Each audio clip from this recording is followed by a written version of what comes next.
Greetings, dear friends, and welcome once more to this channel. This is your humble servant 𝐒𝐮𝐩𝐩𝐸 from 𝐼Revolution Company. In this tutorial, we are going to be talking about forms validation. Remember that this is part 2 on HTML forms. So here we are going to be talking about forms validation. Before we get started, if you have not yet subscribed to this channel, make sure you hit the subscribe button. What is form validation? Form validation is a process that ensures that data entered by the user is valid and conforms to defined rules as set by or the developers. For the type of form validations, we have two types of form validations. We have client-side validation and server-side validation. Client-side validation checks for errors as the user is typing in or filling the form, and that is generally done by the web browser or some JavaScript code written for that purpose. For server-side validation, errors are checked after the user's input have been sent to the server, and it is generally more secure than a client-side validation.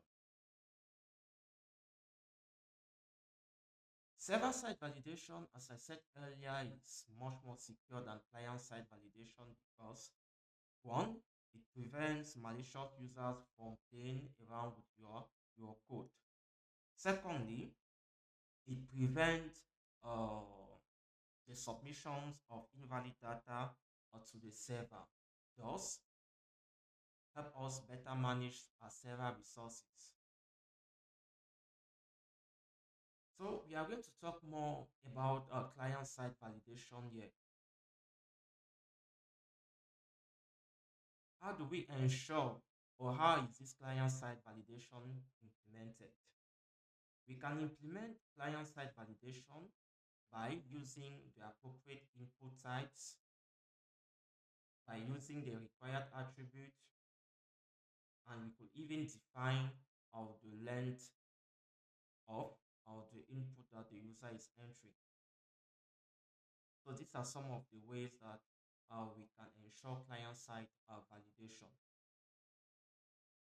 In the following minutes, we are going to implement a client-side validation in which we are going to create a form. We are going to implement the three different ways, the three different methods or ways that we can use in order to ensure client-side validation, which are input type, required attribute, or for specifying the length of the input. So to do that, we are going to be using our Visual Studio Code, and we are going to continue where we ended with part 1 on HTML forms. So I am actually on Visual Studio Code, which is the IDE that we are using here. And remember that I presented to you the template HTML file.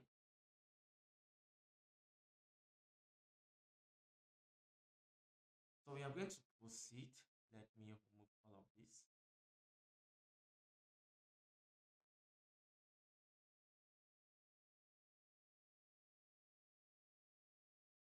So for this tutorial, we are going to be creating a form where we need a user first name, the user last name, the user email, the user password, and the submission button. This is for the first part. You have to know that in the first video, I was just demonstrating the different forms input. So today we are going to actually create the form in a much more professional way. Just to do that, I'm going to start with my divs. I'm going to create a number of divs, which will save as a container for each of the form input type.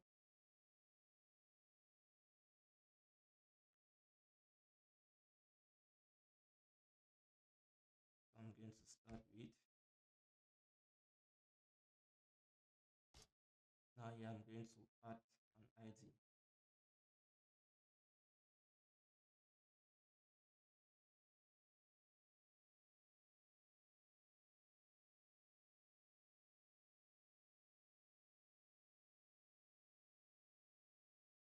I'm just going to label each of them once.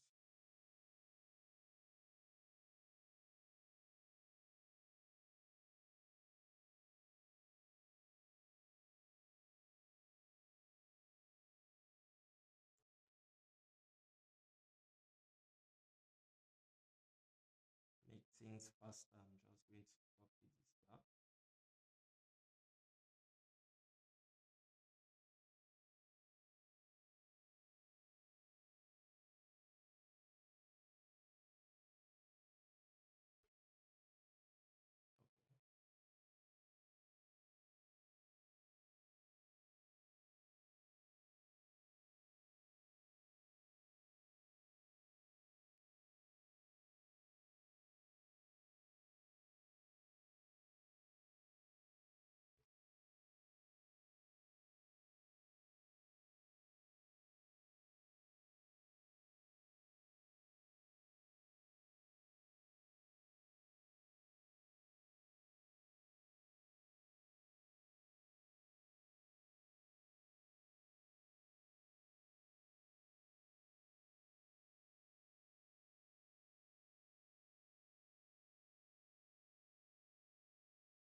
Need to create another D. Let's copy this.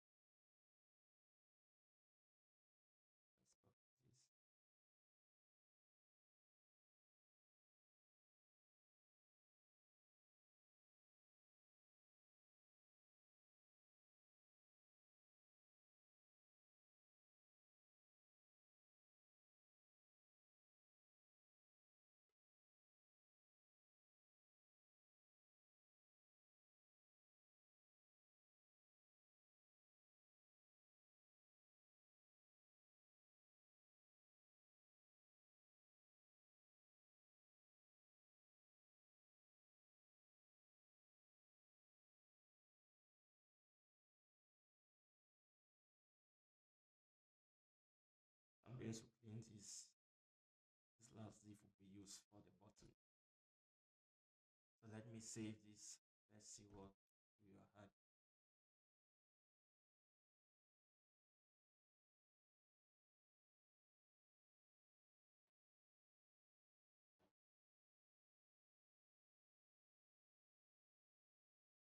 Okay, so you can see our form is looking now.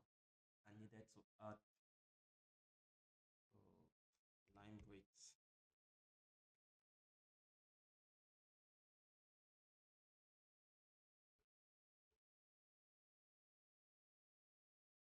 So yeah, I created a div for each of the form input type.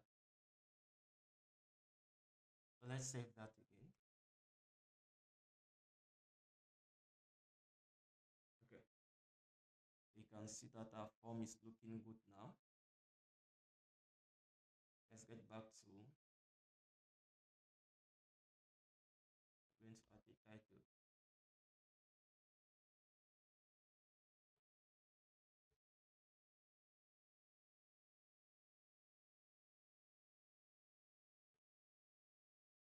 So in the last tutorial, we added a submit button using uh, the input type submit. In this other tutorial, we are going to use the button HTML element. So I'm going to add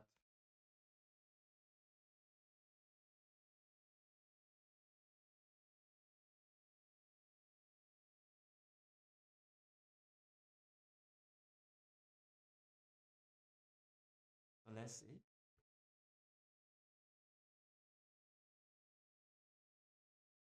You can see our form.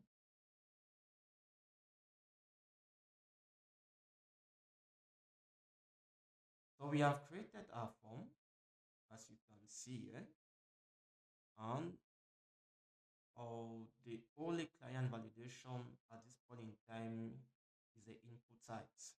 So we are going to implement the other two client validation methods. So we are going to say that the first name, the last name, and the email field are compulsory. You just need to add the required attribute.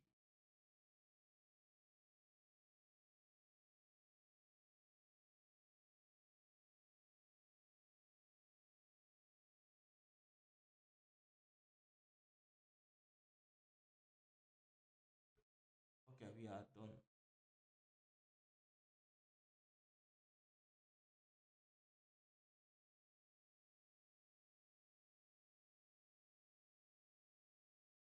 You can see that please fill out this field because we have made it a required field. That is a compulsory field. Okay,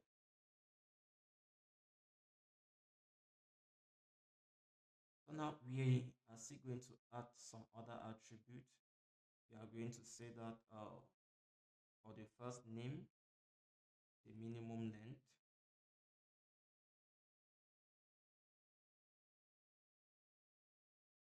minimum length.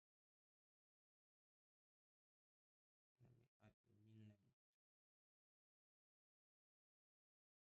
minimum length of 10 character and maximum length 20 character and it's required.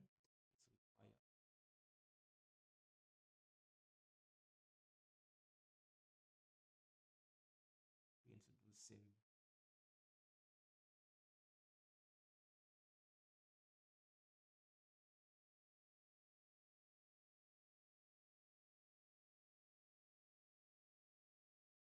Let's save.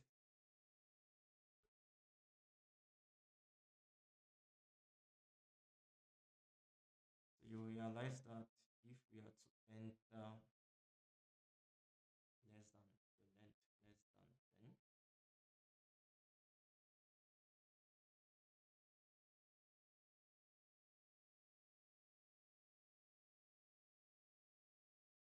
see please lengthen this text to 10 character or more.